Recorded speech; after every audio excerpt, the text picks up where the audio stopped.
Согласно мифу под названием «Возрождение орла» или «История об орле», который быстро распространился в 2007 году, сначала на американских сайтах, а потом и у нас, старые орлы не могут нормально охотиться и питаться. У них стоит выбор: либо пройти через болезненное перерождение, словно птица Феникс, или умереть от голода. Распространителями этой легенды стали церковные ресурсы и проповедники. Миф о старом и немощном орле. Почему старые орлы становятся такими? Как такое происходит? Согласно этому мифу, якобы у них клюв так сильно загибается, что орел попросту не может нормально открывать и закрывать его, не говоря уже о том, чтобы убивать и разрывать плоть. А их когти так сильно отрастают, что они также сильно загибаются, и орел не может нормально ими впиваться в добычу и даже сидеть на скалах и ветвях деревьев. Кроме того, с годами их перья нарастают и утолщаются, что приводит к увеличению веса и ухудшению летательной способности. В итоге старый орел становится немощной птицей, которая толком не может летать и питаться. На что решается орел? У орла есть выбор: умереть от голода или же переродиться, чтобы продолжить свою жизнь. Первый вариант понятен, но что значит переродиться? Не прыгнуть же ему в огонь и переродиться как птица Феникс. Нет, для этого он якобы уединяется в высоких горах, в пещере на 5-6 месяцев. Он, преодолевая невыносимую боль, разламывает о скалы свой клюв.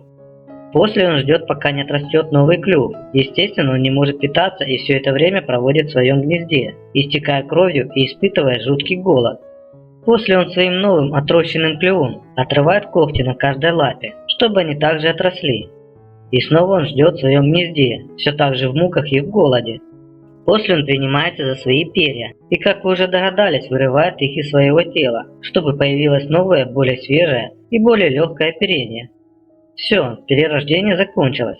Будучи с новым клювом, острыми когтями и новенькими перьями, и с неимоверным голодом, он покидает свою темницу и отправляется на первую охоту после перерождения.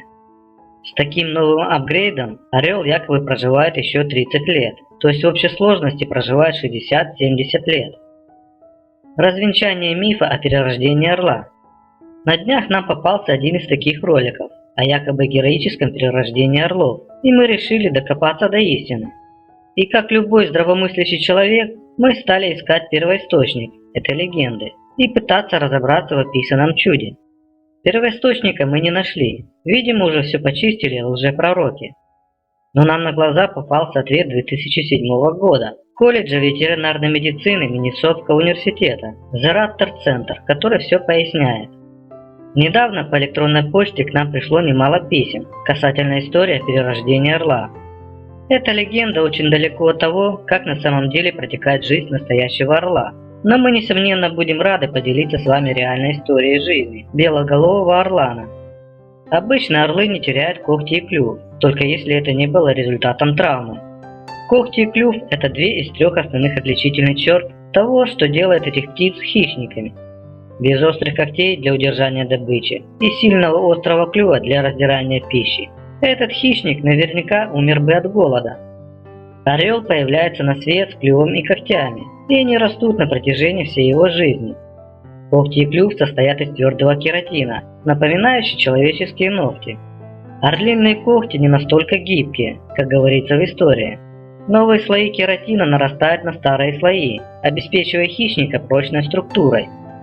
В дикой природе хищник естественным образом поддерживает клюв в хорошем состоянии, поедая жесткую добычу и потирая клювом о камни и другие твердые поверхности после еды. Орлы и другие хищные птицы, как правило, не выщипывают себе перья. Все птицы, в том числе хищные, действительно теряют перья, и это называется линькой. Перья постоянно изнашиваются, поэтому в конечном итоге качественный состав пера ухудшается, и его необходимо заменить. Одновременно перья не сбрасываются. Если бы это было правдой, птица была бы незащищенной от внешних природных факторов, и что более важно, не могла бы летать. Орлам и всем другим хищным птицам необходимо летать, чтобы охотиться и выживать, поэтому потеря летной практики, скорее всего, будет означать для птицы голод. Каждое перо выходит из перьевого фолликула, как волосы у млекопитающих. Когда перо только появляется и начинает развиваться, кровоснабжение идет от тела, поднимаясь вверх по стержню пера. Если это перо было сломано или вырвано, это не только очень болезненно для птицы, но и может привести к потере крови и повреждению перьевого фолликула. Серьезное повреждение перьевой фолликулы может привести к его необратимой потере. Если перо утрачено до линьки, на его замену может уйти до года. Хищники и все другие птицы линяют симметрично. Если перо линяет на левом крыле, то же перо одновременно линяет и на правом крыле. Это обеспечивает равновесие полета птицы во время охоты, в период линьки. Средняя продолжительность жизни орла составляет около 30 лет. Орел, как и многие другие живые организмы, не способны принять решение продлить свой жизненный цикл, выйдя далеко за пределы нормального для своего вида. В неволе орел может прожить дольше, чем в естественной среде, поскольку он получает как регулярную, так и полноценную пищу, имеет доступ к ветеринарной медицине и может быть укрыт от суровых погодных условий в помещениях, предоставляемых учреждениям по уходу за птицей. Даже в этом случае продолжительность жизни никоим образом не увеличивается, как сообщает этот миф. У нас имеются определенные предположения относительно происхождения этого мифа, но мы можем заверить вас, что все это неправда. Какова идея этого мифа? По нашему мнению, этот миф религиозные служащие используют для проповедей, для своей паствы и тех, кто оступился, чтобы привлечь на свою сторону. Они говорят примерно следующее. Посмотри, мой брат, сестра, даже старый немощный орел идет на невероятные мучения и голод, чтобы изменить себя и продолжить жить полноценной жизнью. Именно пройдя через боль и лишение, отчуждение, такая величественная птица, как орел, вновь воскрешает в себе жизнь. Она находит в себе силы, которые были скрыты в ней до этого момента, и ради исцеления идет на боль и мучения с благими намерениями. Так почему ты не можешь найти в себе силы, чтобы переродиться и присоединиться к тем, кто уже прошел через подобные тяготы и лишения? Тебе не кажется, что настало время изменить свою жизнь, сбросить все то, что тебе не дает парить, как тому орлу, и присоединиться к тем, кто тебя поймет и поддержит?